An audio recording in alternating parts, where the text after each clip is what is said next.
Eh bien, bonjour à tous, Nicolas Roman du site guitarspeak99.com. Nous allons donc travailler sur cette fabuleuse intro du groupe AC/DC, Riff Raff, qui est sorti sur l'album Power Age. Album sorti fin 70, juste avant l'album Highway to Hell, pour vous situer un petit peu l'époque. Donc on va rentrer tout de suite dans le vif du sujet pour cette intro.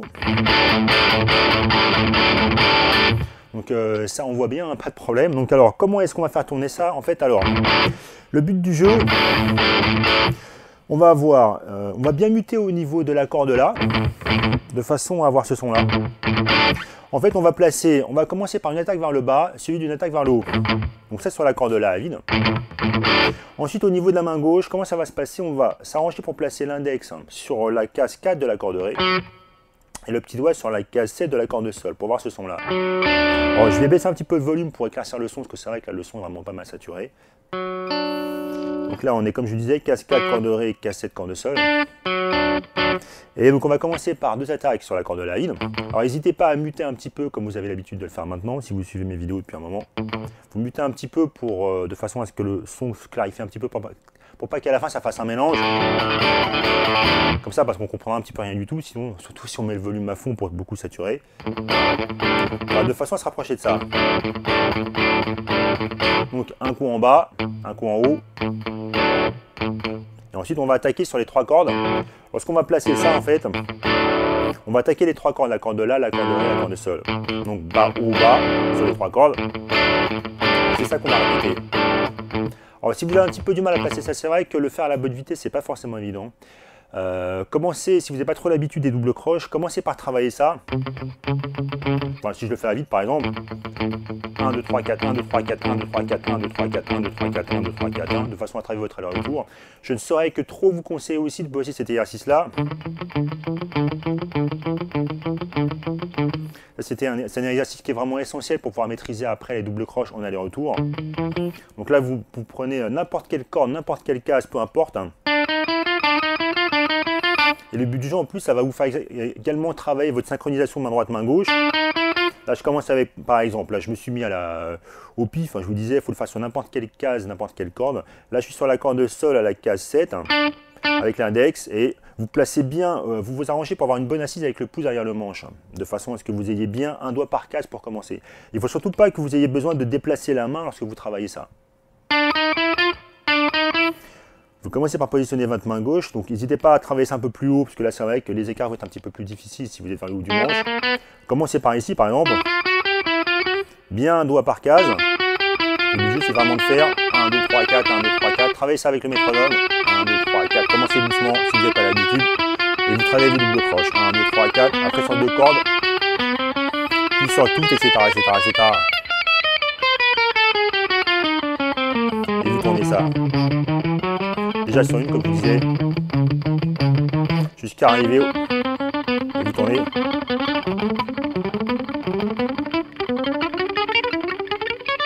Jusqu'à arriver à un tempo qui vous permette de vous exprimer. Bref, donc ça c'est vraiment un bon travail préparatoire pour après enchaîner ça. Voilà, donc alors, le début, je reprends un petit peu, parce que je m'étais un petit peu éloigné du sujet, ça m'arrive. On commence par enchaîner ça.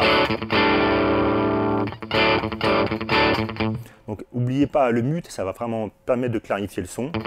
Alors, je repousse un peu le volume pour se faire plaisir.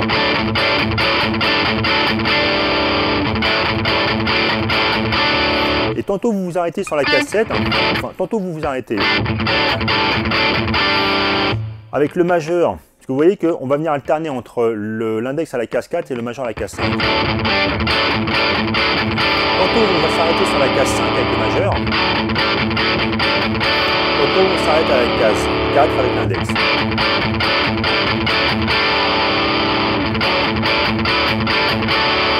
Là on a alterné. On vient sur notre fidèle La majeure, on prend avec une position du barré. Toujours pareil avec un bas haut sur la corde à vide d'avant.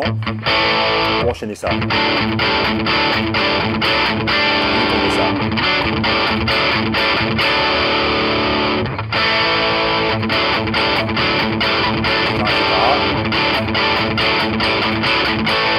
Ça tourne. Là, à ce moment-là, il y a le roulement de batterie qui a démarré.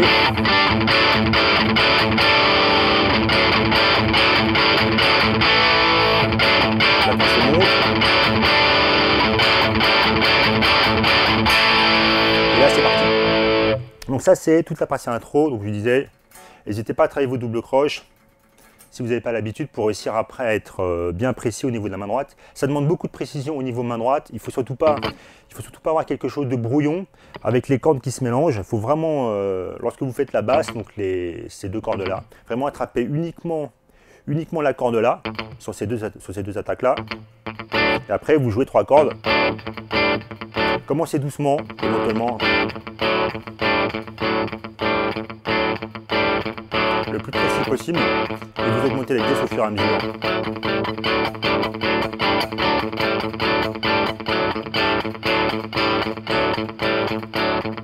Etc., etc. Ensuite, donc, une fois que la batterie a démarré,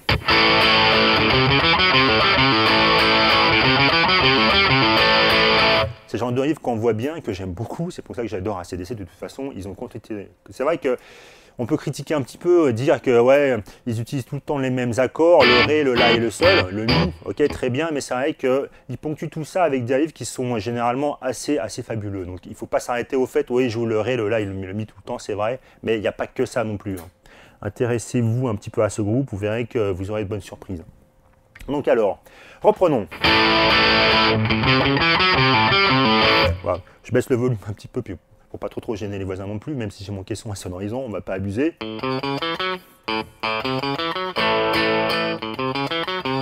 Donc alors, pour pouvoir faire ce passage-là, vous voyez que alors, n'hésitez pas à démarrer avec un combinatoire vers le haut parce que ça démarre sur un contretemps.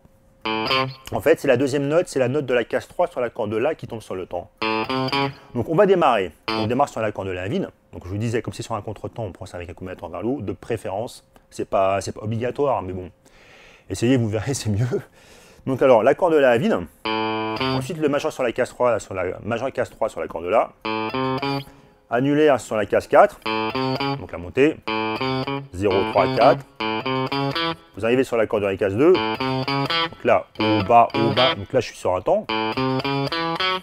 Ensuite, case 4 sur la corde de La. Sur la corde de Ré, pardon. Vous savez, je commence à me tromper.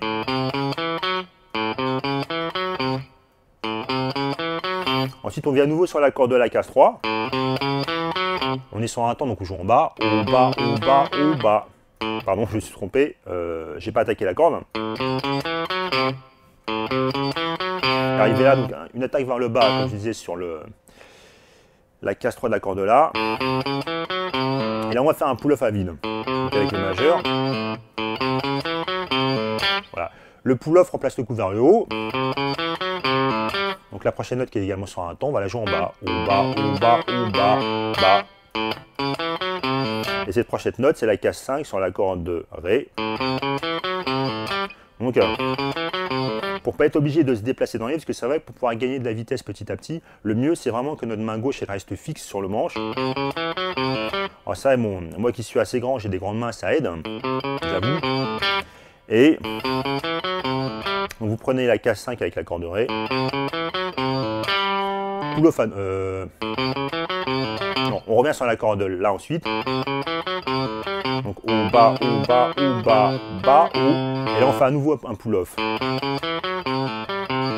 Après c'est vrai que dans la logique, les accords de La, donc les La qu'on prend avec le barré qui s'enchaînent, comme ils sont tous sur des contretemps, on devrait les prendre vers le haut. Si on prend la même logique, mais c'est vrai qu'au niveau du son, ça ne sonne pas comme ça, c'est vraiment attaquez-les, même s'ils sonnent sur des contretemps, attaquez-les vers le bas au niveau du médiator quand même. Je pense que vous serez plus dans l'esprit du morceau original. Donc on va refaire un petit peu ça.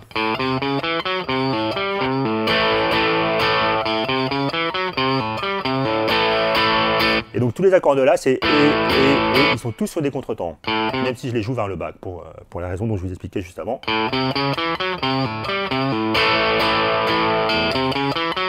On fait tourner. Alors on repousse un peu le volume pour se faire plaisir.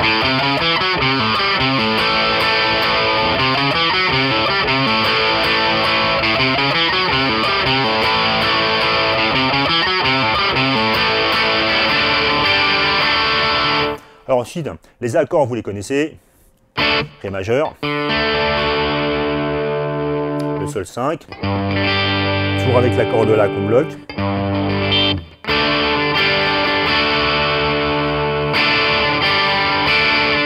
Donc on va alterner. Alors, si vous avez un petit peu du mal avec ces accords-là, donc justement, c'est un bon hit pour pouvoir le faire tourner.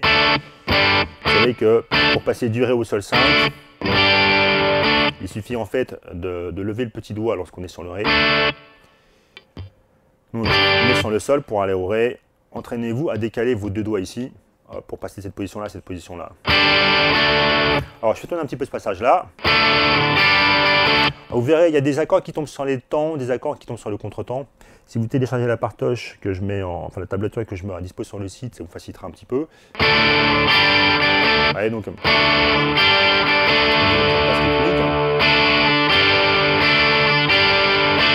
Ça part.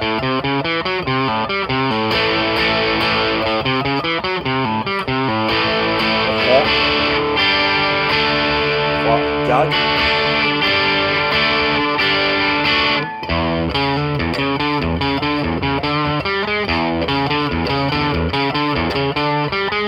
Alors pour ce riff-là, donc on va démarrer également sur un contretemps.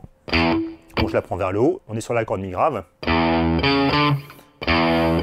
Ensuite, alors on va venir alterner entre l'index à la case 4 sur la corde La et le majeur à la case 5 sur la corde La également.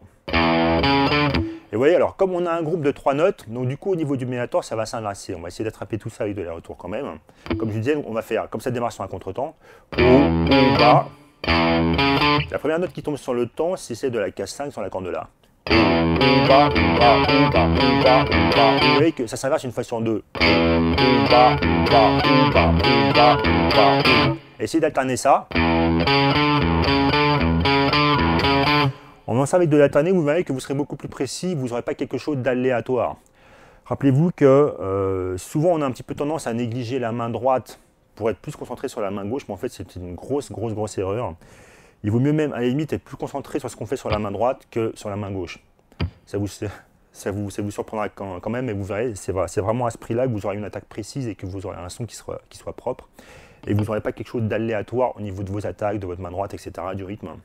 Rappelez-vous que c'est la main droite qui donne tout le rythme, bien sûr. Donc, fait. Et ensuite, pardon, je me trompe un peu. Entre chaque passage, en fait, on va venir ponctuer après. Donc, si on est sur la corde Ré, sur la case 5 et la case 6, donc je pense avec les mêmes dotés, index majeur, je ne me casse pas la tête. Et ça repart.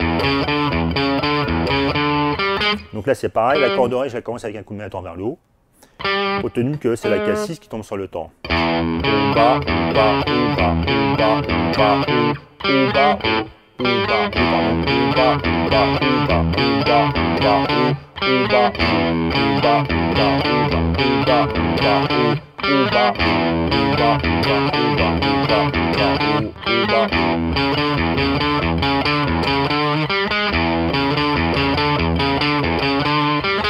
ça vous permet d'avoir une main droite qui est régulière. C'est ça le but du jeu en fait. Lorsque vous aurez acquis ça, vous n'aurez pas tellement à penser à votre main droite. Les coups en bas et les coups en haut se font automatiquement. Mais vous aurez une bonne régularité et donc une bonne assise rythmique.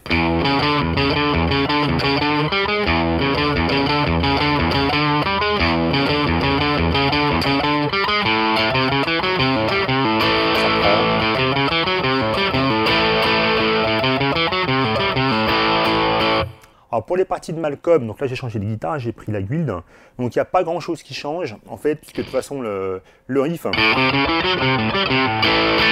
il est joué exactement de la même façon.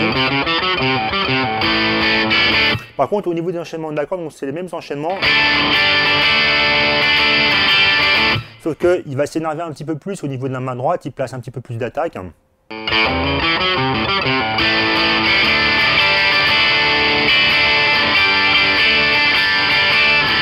Ouais, donc bas, bas, haut, bas. Donc n'hésitez pas, donc toujours avec de l'alterné pour avoir vraiment un jeu qui soit, une main droite qui soit la plus régulière possible.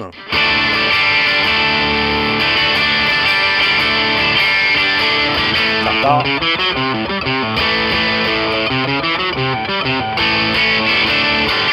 petit peu. Ré, sol. Alors par contre, ce passage-là. Alors pendant que August il est sur le passage précédent qu'on a vu ici, alors Malcolm lui ça fait une petite harmonisation qui fait bien sympa, donc les deux guitares ne font pas exactement les mêmes choses.